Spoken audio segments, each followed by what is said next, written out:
नमस्कार दोस्तों, मैं हूं मनविंदर और मेरे चैनल पे आप सभी लोगों का बहुत स्वागत है। इस समय 2024 के लोकसभा चुनाव ज़्यादा दूर नहीं है और विपक्ष अपनी तैयारियों में जुट चुका है। विरोधी दल अपनी पहली बैठक पटना में कर चुके हैं। अब दूसरी बैठक वो बेंगलुरु में करने जा रहे हैं और इसी पे हम चर्चा करते हैं वरिष्ठ पत्रकार ओमकार चौधरी जी से। ओमकार जी, आपका बहुत-बहुत स्वागत है मेरे चैनल पे।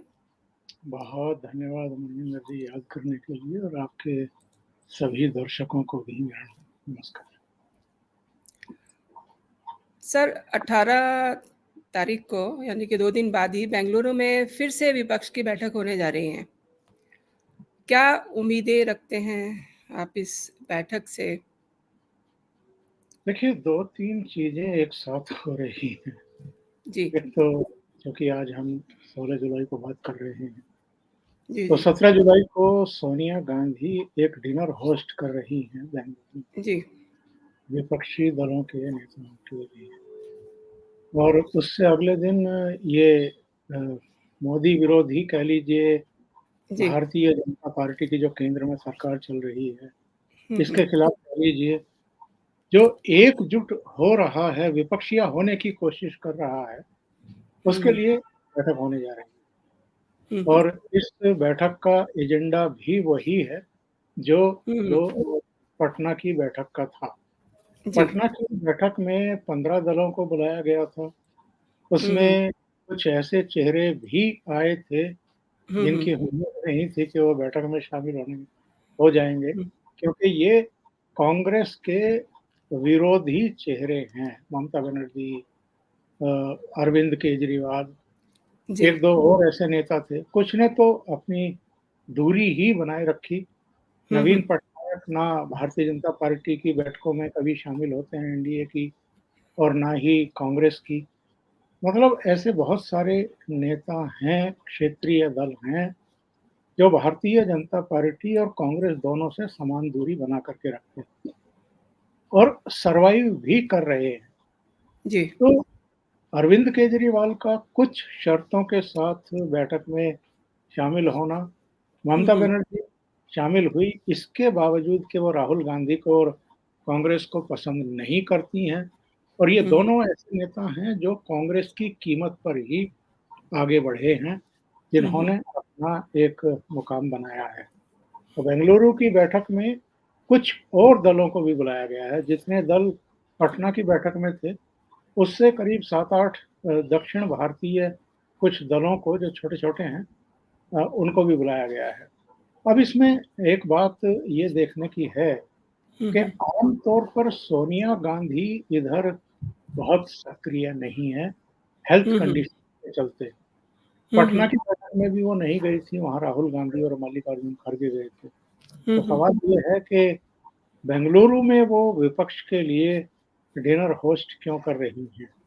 और ये देखना जी। भी दिलचस्प होगा कि अगले दिन वो विपक्षी दलों की एका बैठक में भी शामिल होंगी या नहीं होंगी, उम्मीद कम है, हुँ, लेकिन हुँ, होंगी या नहीं होंगी इस पर सबकी निगाह लगी रहेगी। अब वो क्यों गई हैं बेंगलुरु, इसको लेकर के भी तमाम तरह की चर्चाएँ हैं और जी। ये चर्चाएँ इसलिए भी हैं क्योंकि विपक्ष के बहुत सारे दल ऐसे हैं, जो राहुल गांधी की लीडरशिप को एक्सेप्ट करने को तैयार नहीं। ऐसे में चूँकि यूपीए की संयोजक अभी भी सोनिया गांधी ही हैं और जी। इसको विस्तारित आप यूपीए तो नहीं कह सकते, हुँ, क्योंकि हुँ, ऐसे बहुत सारे दल हैं जो यूपीए का हिस्सा नहीं है। यूपीए का जो हिस्सा दल हैं, उनकी संख्या तो अभी 7-8 ही होगी, इससे ज़्यादा नहीं होगी। पर बाकी दल भी वहाँ हैं और सोनिया गांधी चूँकि एक सीनियर नेता हैं, हुँ, हुँ, 70 से अधिक उनकी आयु हो रही है, तो हुँ, हुँ, उनके बुलावे पर लोग डिनर में शामिल हो जाएँगे। पर सवाल सबसे बड़ा ये उठता है हुँ, हुँ, कि जो बेंगलुरु में बैठक बुलाई गई है, इसका जो एजेंडा है, क्या वो फलीभूत होगा? हुँ, क्या हुँ। वो सिरे चढ़ेगा? ऐसे बहुत सारे सवाल हैं, जो अभी अनुत्तरित हैं। जी। आपने सवालों का ज़िक्र किया है, तो एक सवाल ये भी है कि एक इशारा आपको याद होगा पिछली बैठक में जो लालू ने राहुल गांधी की तरफ किया था कि दूल्हा कौन होगा।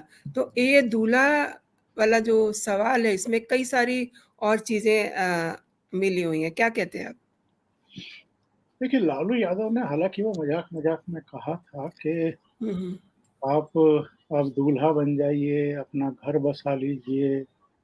जब पिछली बार हम मिले थे तो सोनिया जी कह रही थी कि आप शादी के लिए तैयार नहीं होते हैं, हुँ, हुँ। तो आप सेहरा बाँधिए, घोड़ी पे चढ़िए, हम सब बाराती बन कर के आपके साथ चलेंगे। लेकिन बाद में जो राजनीतिक विश्लेषक हैं, उनका कहना ये था कि लालू का इशारा ये था कि आप ही के नेतृत्व में 2024 का चुनाव भी लड़ा जाएगा और हुँ, हम हुँ। सब आपको सहयोग करेंगे। तो जब लालू ने ये मज़ाक किया था तो बैठक में मौजूद ज़्यादातर लोग तो ही करके हँस दिए थे, लेकिन हुँ, हुँ। नीतीश कुमार के चेहरे के हाव-भाव देखने लायक थे। क्योंकि लालू यादव या तेजस्वी यादव वो तो लगातार ये बयान देते आए हैं नीतीश के लिए कि आप दिल्ली की राजनीति करिए, अब बिहार को तो हम सँभाल लेंगे। यानी जी, जी। आप प्रधानमंत्री बनिए। तो हुँ, हुँ। अगर नीतीश को प्रधानमंत्री बनाते-बनाते लालू यादव अगर राहुल गांधी को प्रधानमंत्री या दूल्हा बनाने पर जी। आमादा हो जाते हैं, तो हुँ, फिर हुँ। नीतीश का भार झोंक रहे थे अभी तक, तो हुँ, हुँ। चल रहा है दोनों दलों के बीच में बिहार में हुँ, भी।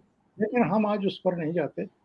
हुँ। जो अ, सवाल आपका है कि दूल्हा कौन बनेगा फिर हुँ, बेंगलुरु की बैठक में क्या कुछ ऐसा तय होने वाला है? तो मेरा कहना है कि बेंगलुरु की बैठक में ऐसा कुछ तय होने वाला नहीं। क्योंकि ये तो ऐसा प्रश्न है जिसको अभी कोई छेड़ना भी नहीं चाहे। जिस दिन जी। ये प्रश्न छेड़ा जाएगा, उससे अगली बैठक जब भी कोई इनिशिएट करेगा, चाहे नीतीश करें या कांग्रेस पार्टी करे, बहुत सारे दलों के नेता उस बैठक में आएँगे नहीं। जैसे आज जी। अध्यादेश पर कांग्रेस ने अपना रुख साफ किया कि हुँ, हम हुँ। पार्लियामेंट में जिसके लिए अरविंद केजरीवाल प्रयासरत थे और पूरे देश में अलग-अलग राजनीतिक दलों के नेताओं के चक्कर लगा रहे थे कि आप राज्यसभा में हमारा सपोर्ट करिए, इस अध्यादेश को रोकिए। और ये अध्यादेश है दिल्ली की प्रशासनिक सेवा की सेवा शर्तों से जुड़ा हुआ, जो अध्यादेश मोदी सरकार लेकर के आई थी और सुप्रीम कोर्ट ने जो आदेश दिया था कि जो प्रशासनिक सेवा शर्तें हैं या ट्रांसफ़र पोस्टिंग है, वो दिल्ली सरकार के सुपुर्द ही होना चाहिए। ऐसा कभी हुआ नहीं था, लेकिन सुप्रीम कोर्ट ने वो आदेश पारित कर दिया।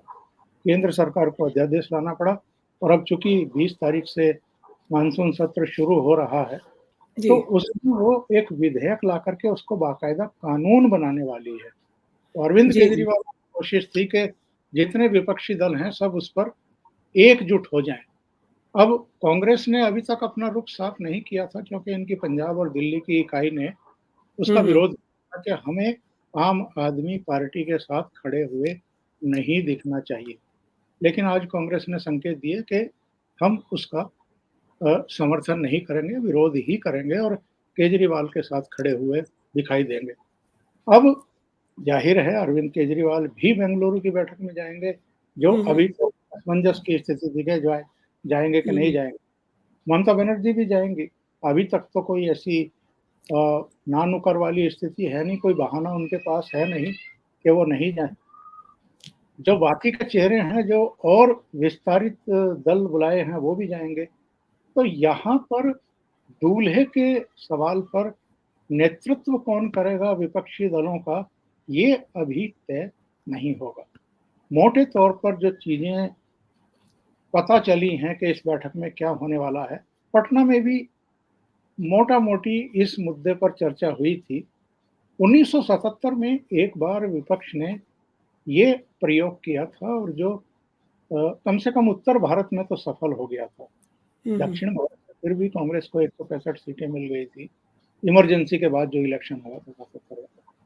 लेकिन उत्तर भारत से कांग्रेस का सफाया हो गया था। इन्होंने ये किया था कि जनसंघ हो, लोकदल हो, जनता पार्टी जो बनी थी वो हो, आरएसपी जितने भी मतलब सोशलिस्ट पार्टी हो, इन सब ने मिलकर के जनता पार्टी बनाई थी और मोटे तौर पर ये तय कर लिया था कि कांग्रेस के कैंडिडेट के खिलाफ विपक्षी दलों की तरफ से एक ही कैंडिडेट चुनाव लड़ेगा।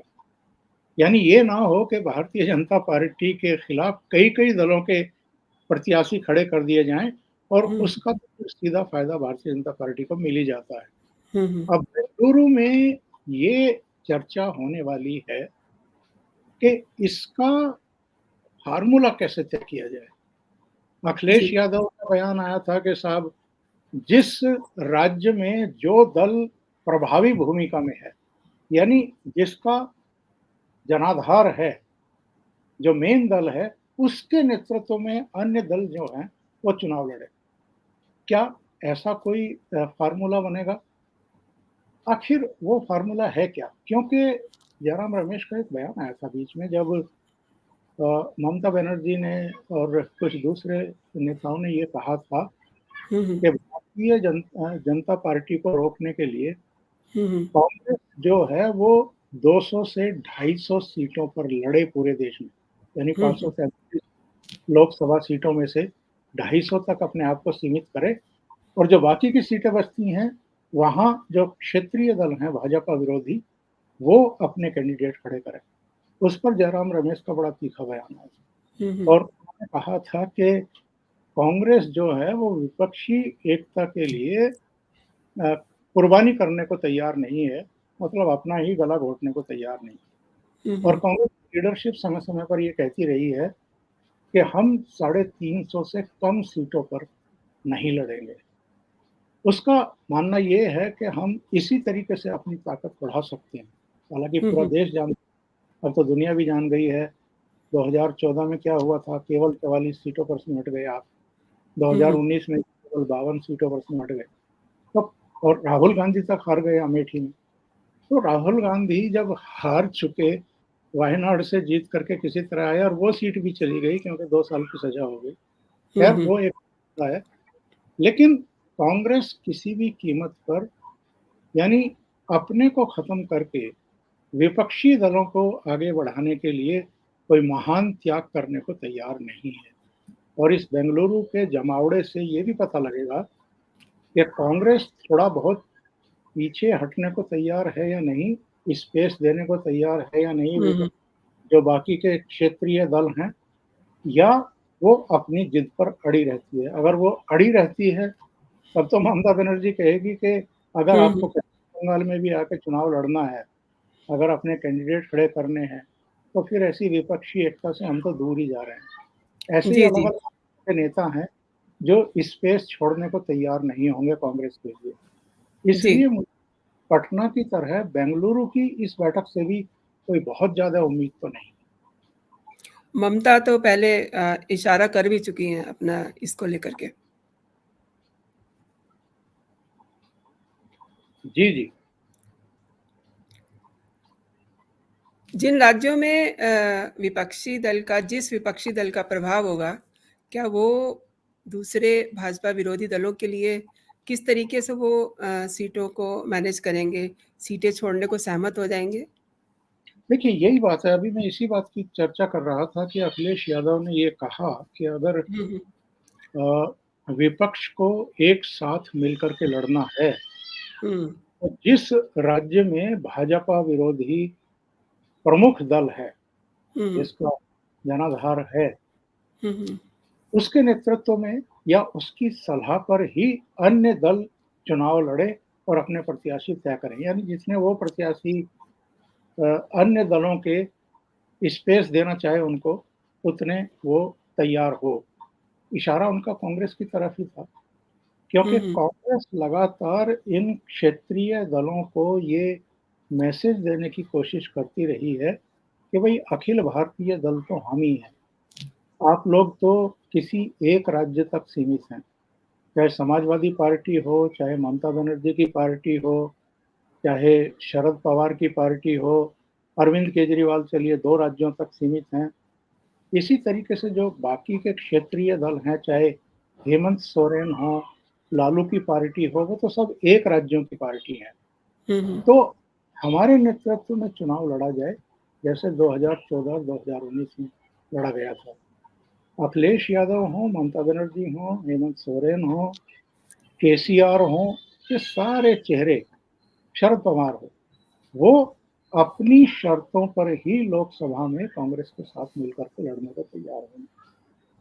और कांग्रेस का जो तौर तरीका रहा है, जो दादागिरी रही है, जो उनका अहंकार रहा है राष्ट्रीय पार्टी होने का, उससे दुखी होकर के ही ममता बनर्जी, केसीआर, नीतीश कुमार और अरविंद केजरीवाल, शरद पवार, इन सब ने एक कोशिश की थी पश्चिम बंगाल में, जब तीसरी बार मुख्यमंत्री बनी थी ममता बनर्जी उसके तुरंत बाद, और जब राष्ट्रपति और उपराष्ट्रपति के चुनाव हुए थे उस समय, कि एक थर्ड फ्रंट गठित करने की संभावनाएं तलाश की जाएं ताकि कांग्रेस को भी प्रेशराइज किया जा सके। एक बयान आपको याद होगा, आपके दर्शकों को याद होगा कि शरद पवार ने करीब 1 सवा साल पहले बयान दिया था कि कांग्रेस की हालत ऐसी हो गई है जैसे एक बर्बाद जमींदार होता है, जो जिसका सब कुछ लूट पीट चुका है, जिसका जमीनें चली गई, सब कुछ बर्बाद हो गया और वो जी। हवेली की मरम्मत करने की स्थिति में भी नहीं रह गया है। हुँ, हुँ। कांग्रेस जितनी जल्दी हो सके इस सच्चाई को स्वीकार कर ले, जी। लेकिन कांग्रेस इस सच्चाई को स्वीकार करने को तैयार नहीं है। तो जी, जी। यही वो एक बिंदु है जिस पर बेंगलुरु की बैठक में एक्चुअल में डिस्कशन होना है, कि जो फार्मूला अ, अखिलेश यादव ने दिया है, जो हुँ, हुँ। सुझाव ममता बनर्जी की तरफ से आया था कि यहाँ आकर के आप चुनाव ना लड़े, यानी कांग्रेस और वामपंथी चुनाव ना लड़े, यहाँ तो हम लड़ेंगे बीजेपी के खिलाफ। दूसरे एक सौरभ भारद्वाज की भी प्रेस कॉन्फ्रेंस हुई थी, जिसमें उन्होंने कहा था कि अगर कांग्रेस पार्टी दिल्ली और पंजाब में लोकसभा चुनाव में अपने कैंडिडेट ना उतारे, तो हम राजस्थान और मध्य प्रदेश में अपने प्रत्याशी नहीं उतारेंगे। यानी अलग-अलग राज्यों में जो जी, मोदी विरोधी दलों के नेता हैं, वो जी। अपना-अपना स्पेस, अपनी ज़मीन कांग्रेस के लिए छोड़ने को तैयार नहीं है, और यही जी, जी। विपक्षी एकता में सबसे बड़ी बाधा बन गई। जी। एक और आपने अभी ज़िक्र किया था कि 17 सोनिया गांधी जो हैं, होस्ट करने जा रही हैं डिनर 1 दिन पहले। तो इसको किस हिसाब से आप देख रहे हैं? मतलब इसको चूँकि उनकी हेल्थ अलाउ नहीं करती है, तो कमान तो शायद ही सँभालें वो, तो लेकिन इसका एक मैसेज जा रहा है। वो मैसेज आप किस तरीके से देखते हैं? देखिए, अगर हम ध्यान से देखें तो अभी तक विपक्षी दलों को एक करने की या एक मंच पर लाने की मुहिम का नेतृत्व नीतीश बाबू कर रहे हैं, सुशासन बाबू जी, जिनको कहा जाता है। जी। और उन्होंने अलग-अलग राज्यों की जो राजधानियाँ हैं, उनका हुँ, दौरा हुँ। भी किया था। वो मुंबई भी गए, वो नवीन बाबू के पास हुँ, हुँ। भुवनेश्वर भी गए, वो दिल्ली भी आए, वो हुँ, हुँ। अखिलेश यादव से मिलने के लिए लखनऊ भी गए, अलग-अलग राज्यों की राजधानी में गए, हुँ, हुँ। और उन्होंने सबको तैयार किया कि एक बैठक आयोजित की जाए, और वो बैठक हो भी गई। पटना में पहले एक अलग तारीख में होने वाली थी, फिर कुछ समस्याएँ थी, शायद राहुल गांधी अमेरिका की यात्रा पर थे, बाद में उसकी जी। तारीख 23 जून की गई, बैठक हो गई। लेकिन ये जो चर्चा आजकल चल रही है कि हुँ, हुँ। नीतीश को तो एक्चुअल में लालू भी अब नहीं चाहते हैं कि वो अगुवा बने, और पटना की बैठक में जिस तरीके से उन्होंने राहुल गांधी के दूल्हा बनने की बात कही, उसके बाद तो जी। बिल्कुल ही तय हो गया कि हुँ, हुँ। लालू यादव नीतीश कुमार को साइडलाइन करने की कोशिश कर रहे हैं, और सोनिया गांधी का कोई इशारा लालू यादव को था कि आप नीतीश के ज़रिए विपक्षी दलों को, ऐसे नेताओं को एकजुट करिए, जो कांग्रेस के नाम पर थोड़ा-सा नाक भौं सिकोड़ रहे हैं। जैसे ममता बनर्जी है, अरविंद केजरीवाल वगैरह हैं। केसीआर को तो ये साध ही नहीं पाए, वो हुँ, पटना की बैठक में आए ही नहीं। तो ऐसे दलों को साधने के लिए नीतीश को थोड़ा आगे कर दिया गया था।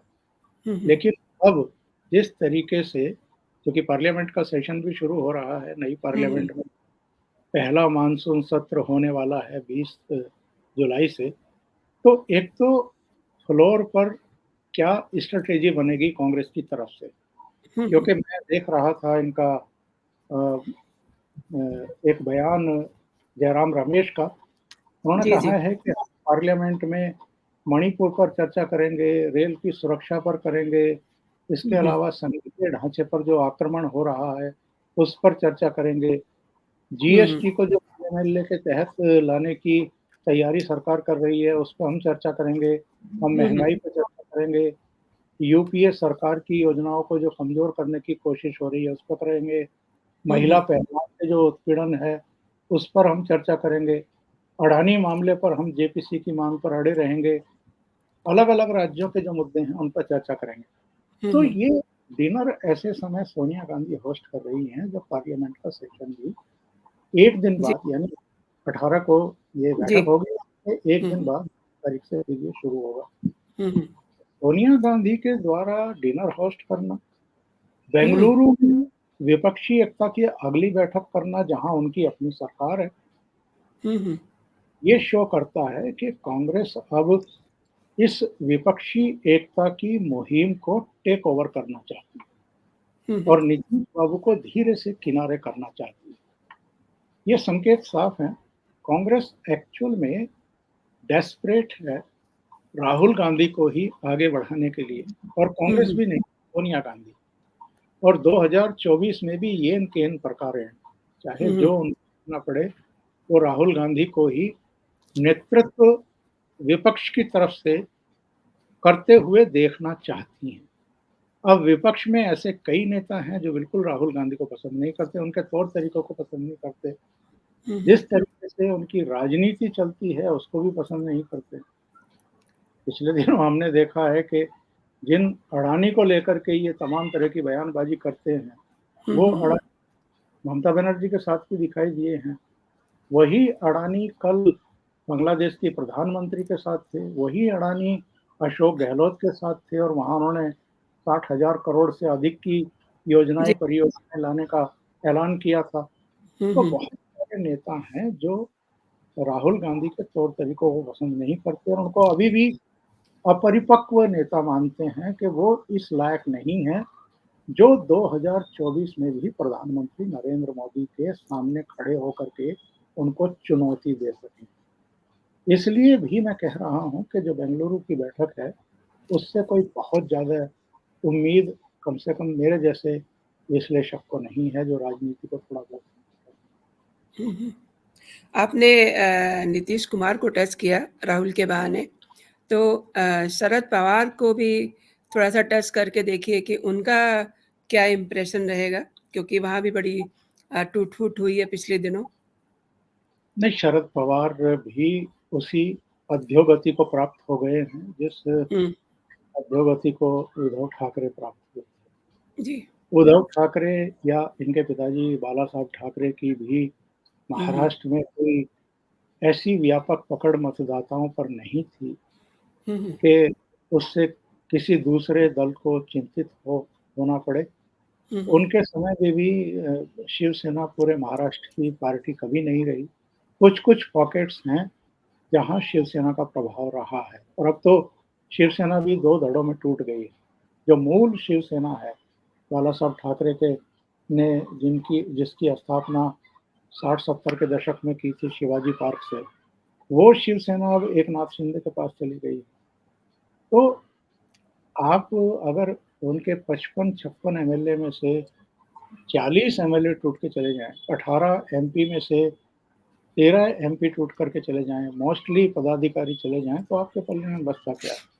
जी। इसी तरीके से एनसीपी में भी अब बड़ी टूट हो गई है। उनके खुद के भतीजे अजित पवार, उनके बहुत करीबी छगन भुजबल, प्रफुल्ल पटेल, ये सब टूट करके अब चले गए हैं और अजित पवार तो उप मुख्यमंत्री बन गए हैं जाकर के वहाँ और बाकी हुँ, मंत्री बन गए हैं। उनके करीब-करीब 9 मंत्री बन गए हैं शिंदे सरकार में। तो इस समय तो वैसे ही शरद पवार बहुत स्ट्रेस में होंगे, परेशानी में जी, होंगे। तमाम तरह की कोशिशें चल रही हैं कि किसी तरीके जी। से ये जो नुकसान हुआ है इसकी भरपाई हो, लेकिन ये हुँ, इतना आसान नहीं है। तो जिन 2 दलों का हम चर्चा कर रहे हैं जी। और जिन पूर्व नेताओं की चर्चा कर रहे हैं उद्धव ठाकरे और शरद पवार, वो तो एक्चुअल में इतने गहरे घाव हैं कि वो उन्हीं को बैठ कर के सहला रहे हैं। तो जी। उनकी भूमिका राष्ट्रीय राजनीति में या मोदी विरोधी दलों की एकाकी मुहिम में कोई होगी, मुझे लगता नहीं। अब ये जो इनकी बैठक होने जा रही है, या इतने दिनों से इनका महागठबंधन का जो शोर मच रहा है, विपक्षी एकता की जो मुहिम की बात बार-बार चल रही है, इससे भाजपा को चिंतित होना चाहिए? चिंतित होना चाहिए उस दशा में अगर ये वाक़ई एक हो जाते हैं। हुँ, अगर ये 1977 को दोहरा पाते हैं, हुँ, हुँ, अगर ये मोदी जैसी कोई लीडरशिप तलाश कर पाते हैं, क्योंकि हुँ, ये तीनों बातें असंभव हुँ, लग हुँ, रही है और असंभव हैं आज की तारीख में तो। हुँ, हुँ, पहली बात ये 1977 जैसा फैसला कर नहीं पाएँगे, कांग्रेस होने हुँ, नहीं देगी कि भारतीय जनता पार्टी के कैंडिडेट के खिलाफ एक ही कैंडिडेट हो। दूसरे लीडरशिप, नरेंद्र मोदी के कद का कोई नेता विपक्ष के पास है ही नहीं। 24/7 काम करने वाला, ऐसा हुँ, हुँ, विज़नरी नेतृत्व जो पिछले 9 साल में ही भारत को कहाँ से कहाँ लेकर के आए और भारत की जो प्रतिष्ठा है पूरी दुनिया में, भारत के जो पासपोर्ट का सम्मान है, विदेशी एयरपोर्ट्स पर जब आप जाते हैं इमिग्रेशन के लिए, तो वैसा पहले कभी नहीं हुआ, किसी प्रधानमंत्री के कार्यकाल में नहीं हुआ। और जो एक बदलती हुई तस्वीर हम देख रहे हैं, अभी एक आंकड़ा आया है 2 दिन पहले कि जो गरीबी है वो कितना एकदम घट गई है भारत की, वो डिटेल आंकड़े आ गए हैं और ये ग्लोबल आंकड़े हैं कि भारत ने किस तरीके से एक बड़ी जंप लगाई है। जी, जी, तो नरेंद्र मोदी के कद का कोई नेता दिखाई ही नहीं देता है। अब अगर हम एक-एक नेता की बात करें, ममता बनर्जी को क्या पश्चिम बंगाल से बाहर कोई जानता है? या वो उत्तर प्रदेश में कोई 4 अतिरिक्त वोटें गिरवा सकती हैं क्या किसी मोदी विरोधी भाजपा विरोधी दल के किसी प्रत्याशी के लिए? शरद पवार जो अपने घाव सहला रहे हैं, महाराष्ट्र से बाहर उनको कौन जानता है? सिर्फ मीडिया ही उनको चाणक्य-चाणक्य कह कर के जी। सर पर चढ़ाए हुए है। इसी तरीके से नवीन बाबू हैं, वो उड़ीसा के बाहर, उनका कोई पहचान नहीं है, उनका कोई प्रभाव नहीं है। अलग-अलग राज्यों के नेताओं को अगर आप देखें, तो वहाँ उन राज्यों के अलावा राष्ट्रीय स्तर पर उनकी कोई पहचान भी नहीं है, उनका कोई प्रभाव भी नहीं है। इसलिए मुझे नहीं लगता है कि इस मीटिंग से या विपक्षी एकता के लिए जो प्रयास चल रहे हैं, उससे खुद प्रधानमंत्री चिंतित होंगे या हुँ, हुँ। बीजेपी नेतृत्व या अमित शाह चिंतित होंगे। अभी उनके लिए चिंता की कोई बात है नहीं। बहुत-बहुत शुक्रिया आपका, मेरे शो के लिए समय निकालने के लिए। जी, नमस्कार। बहुत धन्यवाद आपका याद करने। Thank you so much. नमस्कार।